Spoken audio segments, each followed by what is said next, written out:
Matthieu chapitre 1. Généalogie de Jésus-Christ, fils de David, fils d'Abraham. Abraham engendra Isaac, Isaac engendra Jacob, Jacob engendra Juda et ses frères. Juda engendra de Tamar Pharès et Zara. Pharès engendra Esrom, Esrom engendra Aram. Aram engendra Aminadab, Aminadab engendra Naasson, Naasson engendra Salmon, Salmon engendra Boaz de Rahab, Boaz engendra Obed de Ruth. Obed engendra Isaïe, Isaïe engendra David, le roi David engendra Salomon de la femme d'Uri. Salomon engendra Roboam, Roboam engendra Abia, Abia engendra Asa, Asa engendra Josaphat, Josaphat engendra Joram, Joram engendra Ozias, Ozias engendra Joatam, Joatam engendra Achaz, Achaz engendra Ézéchias, Ézéchias engendra Manassé, Manassé engendra Amon, Amon engendra Josia, Josias engendra Jéconias et ses frères au temps de la déportation à Babylone. Après la déportation à Babylone, Jéconias engendra Salatiel, Salatiel engendra Zorobabel, Zorobabel engendra Abiud, Abiud engendra Eliakim, Eliakim engendra Azor, Azor engendra Sadok, Sadok engendra Achim, Achim engendra Eliud, Eliud engendra Éliazar, Éliazar engendra Matan, Matan engendra Jacob, Jacob engendra Joseph, l'époux de Marie, de laquelle est né Jésus, qui est appelé Christ. Il y a donc en tout 14 générations depuis Abraham jusqu'à David, 14 générations depuis David jusqu'à la déportation à Babylone, et 14 générations depuis la déportation à Babylone jusqu'à Christ. Voici de quelle manière arriva la naissance de Jésus-Christ. Marie, sa mère, ayant été fiancée à Joseph, se trouva enceinte par la vertu du Saint-Esprit, avant qu'ils eussent habité ensemble. Joseph, son époux, qui était un homme de bien et qui ne voulait pas la diffamer, se proposa de rompre secrètement avec elle. Comme il y pensait, voici un ange du Seigneur lui apparut en songe et dit: Joseph, fils de David, ne crains pas de prendre avec toi Marie, ta femme, car l'enfant qu'elle a conçu vient du Saint-Esprit. Elle enfanta un fils et tu lui donneras le nom de Jésus. C'est lui qui sauvera son peuple de ses péchés. Tout cela arrivera afin que s'accomplisse ce que le Seigneur avait annoncé par le prophète. Voici, la Vierge sera enceinte, elle enfantera un fils et on lui donnera le nom d'Emmanuel, ce qui signifie Dieu avec nous. Joseph s'étant réveillé, fit ce que l'ange du Seigneur lui avait ordonné et il prit sa femme avec lui. Mais il ne la connut point jusqu'à ce qu'elle eût enfanté un fils auquel il donna le nom de Jésus. Chapitre 2. Jésus étant né à Bethléem, en Judée, au temps du roi Hérode, voici les mages d'Orient arrivèrent à Jérusalem et dirent: Où est le roi des Juifs qui vient de naître? Car nous avons vu son étoile en Orient et nous sommes venus pour l'adorer. Le roi Hérode, ayant appris cela, fut troublé et tout Jérusalem avec lui. Il assembla tous les principaux sacrificateurs et les scribes du peuple et il s'informa auprès d'eux où devait naître le Christ. Il lui dit à Bethléem en Judée, car voici ce qui a été écrit par le prophète. Et toi, Bethléem, terre de Juda, tu n'es certes pas la moindre entre les principales villes de Juda, car de toi sortira un chef qui paîtra Israël, mon peuple. Alors Hérode fit appeler en secret les mages et s'enquit soigneusement auprès d'eux depuis combien de temps l'étoile brillait. Puis il les envoya à Bethléem en disant: Allez et prenez les informations exactes sur le petit enfant. Quand vous l'aurez trouvé, faites-le-moi savoir, afin que j'aille aussi moi-même l'adorer. Après avoir entendu le roi, il partit, et voici, l'étoile qu'ils avaient vue en Orient marchait devant eux, jusqu'à ce qu'étant arrivé au-dessus du lieu où était le petit enfant, elle s'arrêta. Quand il aperçut l'étoile, il fut saisi d'une très grande joie. Ils entraient dans la maison, vit le petit enfant avec Marie, sa mère, se prosternèrent et l'adorèrent. Ils ouvrirent ensuite leur trésor et lui offrirent en présent de l'or, de l'encens, de la myrrhe. Puis divinement avertis en songe de ne pas retourner vers Hérode, ils regagnèrent leur pays par un autre chemin. Lorsqu'il fut parti, voici un ange du Seigneur apparut en songe à Joseph et dit, « Lève-toi, prends le petit enfant et sa mère, fuis en Égypte et reste-y jusqu'à ce que je te parle, car Hérode cherchera le petit enfant pour le faire périr. » Joseph se leva, prit des nuits le petit enfant et sa mère et se retira en Égypte. Il y resta jusqu'à la mort d'Hérode, afin que s'accomplisse ce que le Seigneur avait annoncé par le prophète. « J'ai appelé mon fils hors d'Égypte. » Alors Hérode, voyant qu'il avait été joué par les marches, se mit dans une grande colère. Il envoya tuer tous les enfants de 2 ans et au-dessous qui étaient à Bethléem et dans tout son territoire, selon la date dont il s'était soigneusement enquis auprès des marges. Alors s'accomplit ce qui avait été annoncé par Jérémie le prophète. On a entendu des cris à Rama, des pleurs et des grandes lamentations. Rachel pleure ses enfants et elle n'a pas voulu être consolée parce qu'ils ne sont plus. Quand Hérode fut mort, voici un ange du Seigneur apparut en songe à Joseph en Égypte et dit, « Lève-toi, prends le petit enfant et sa mère et va dans le pays d'Israël, car ceux qui en voulaient à la vie du petit enfant sont morts. » Joseph se leva, prit le petit enfant et sa mère et alla dans le pays d'Israël. Mais, ayant appris qu'Archélaüs régnait sur la Judée à la place d'Hérode, son père, il craignit de s'y rendre et divinement averti en songe, il se retira dans le territoire de la Galilée et vint demeurer dans une ville appelée Nazareth, afin que s'accomplisse ce qui avait été annoncé par les prophètes. Il sera appelé Nazaréen. Chapitre 3. En ce temps-là parut Jean-Baptiste, prêchant dans le désert de Judée. Il disait, « Répentez-vous, car le royaume des cieux est proche. » Jean est celui qui a été annoncé par Ésaïe le prophète, lorsqu'il dit, « C'est ici la voix de celui qui crie dans le désert. Préparez le chemin du Seigneur, aplanissez ses sentiers. » Jean avait un vêtement de poil de chameau et une ceinture de cuir autour des reins. Il se nourrissait de sauterelles et de miel sauvage. Les habitants de Jérusalem, de toute la Judée et de tout le pays des environs du Jourdain se rendaient auprès de lui et confessant leurs péchés, ils se faisaient baptiser par lui dans le fleuve du Jourdain. Mais, voyant venir à son baptême beaucoup de pharisiens et des sadducéens, il leur dit, « Race de vipères, qui vous a appris à fuir la colère à venir? Produisez donc du fruit digne de la repentance. Et ne prétendez pas dire en vous-même, nous avons Abraham pour père. Car je vous déclare que de ces pieds-ci, Dieu peut susciter des enfants à Abraham. Déjà la cognée est mise à la racine des arbres. Tout arbre donc qui ne produit pas de bons fruits sera coupé et jeté au feu. Moi, je vous baptise d'eau pour vous amener à la repentance. Mais celui qui vient après moi est plus puissant que moi, et je ne suis pas digne de porter ses souliers. Lui, il vous baptisera du Saint-Esprit et de feu. Il a son vent à la main. Il nettoyera son air et il amassera son blé dans le grenier. Mais il brûlera la paille dans un feu qui ne s'éteint point. Alors Jésus vint de la Galilée au Jourdain vers Jean pour être baptisé par lui. Mais Jean s'y opposait en disant, « C'est moi qui ai besoin d'être baptisé par toi et tu viens à moi ?»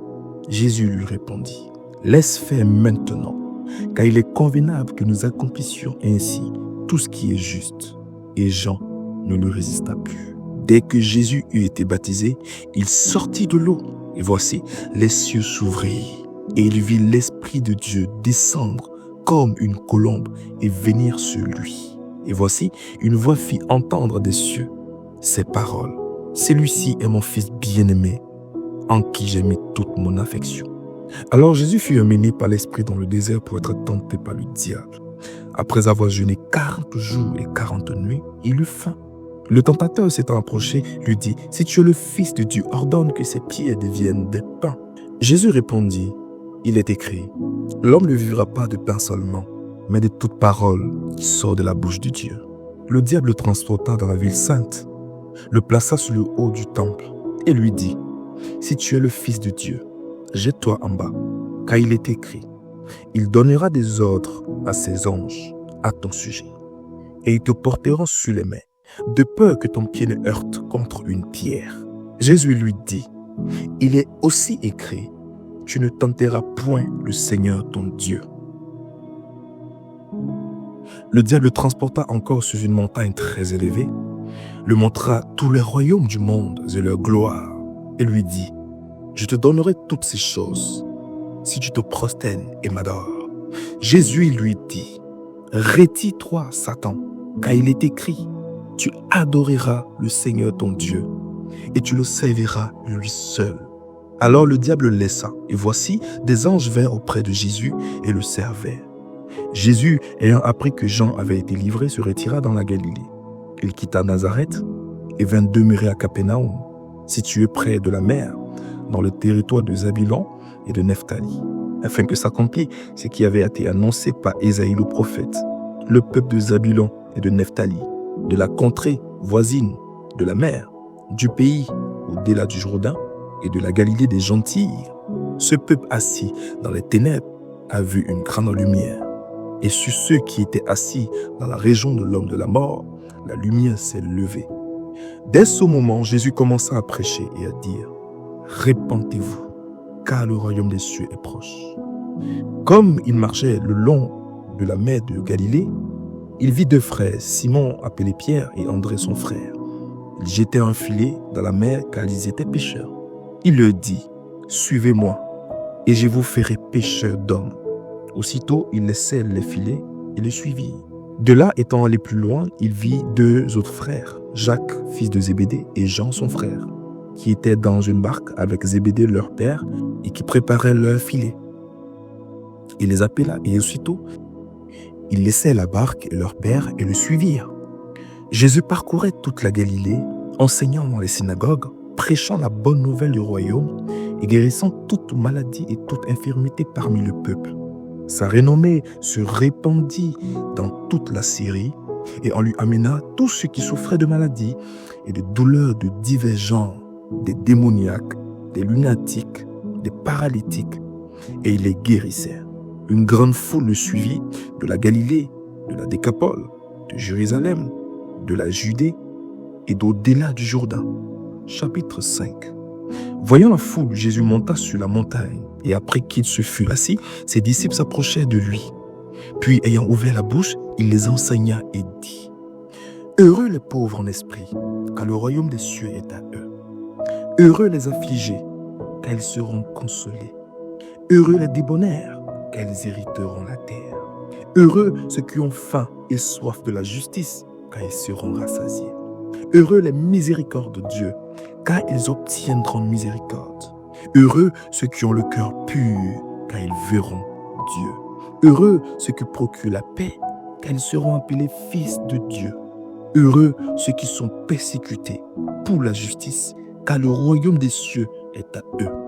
Heureux seriez-vous lorsqu'on vous outragera, qu'on vous persécutera et qu'on dira forcément de vous toutes sortes de mal à cause de moi.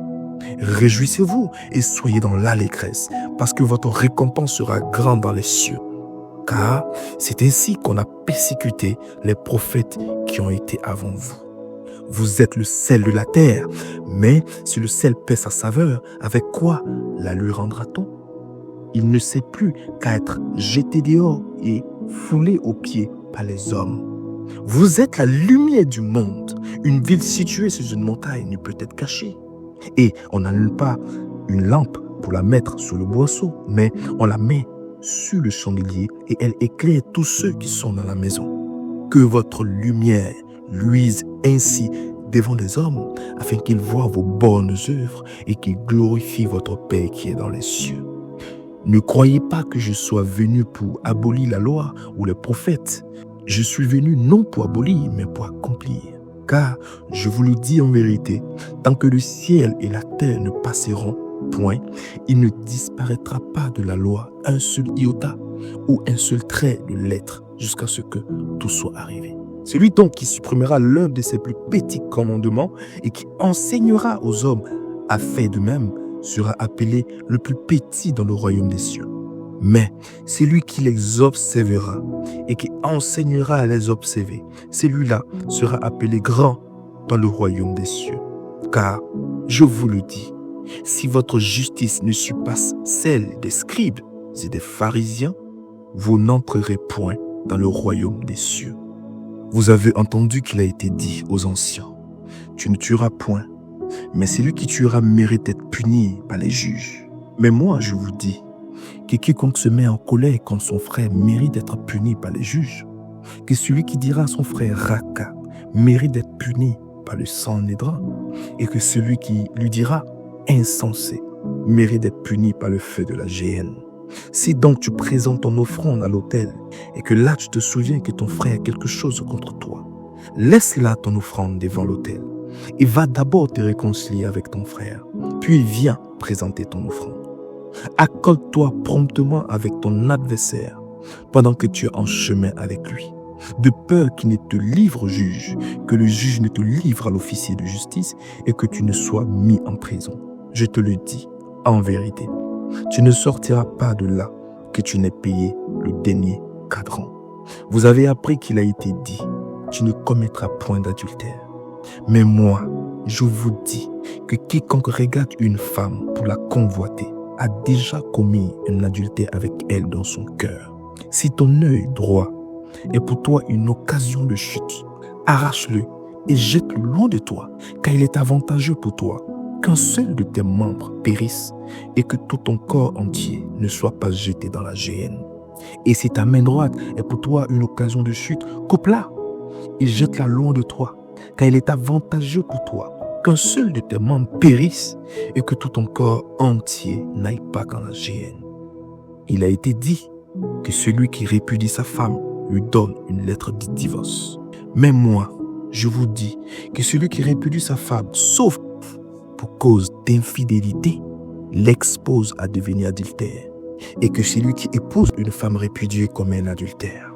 Vous avez encore appris qu'il a été dit aux anciens, tu ne te parjugeras point, mais tu t'acquitteras envers le Seigneur de ce que tu as déclaré par serment.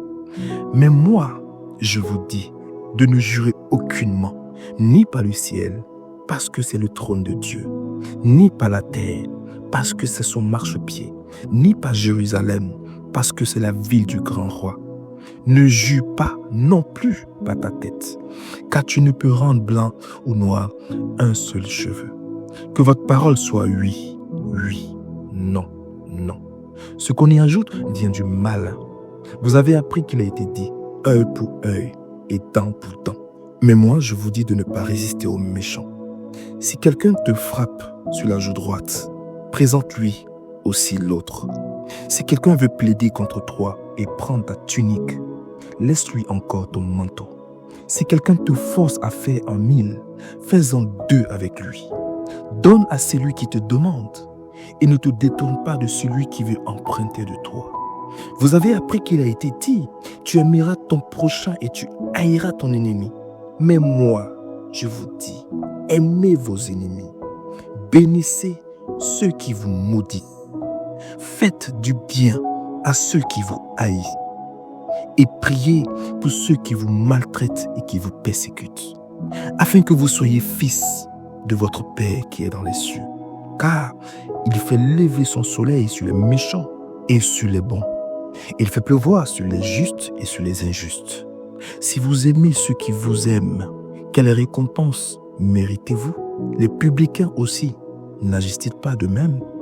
Et si vous saluez seulement vos frères, que faites-vous d'extraordinaire? Les païens aussi, n'agissent-ils pas de même? Soyez donc parfaits, comme votre Père céleste est parfait.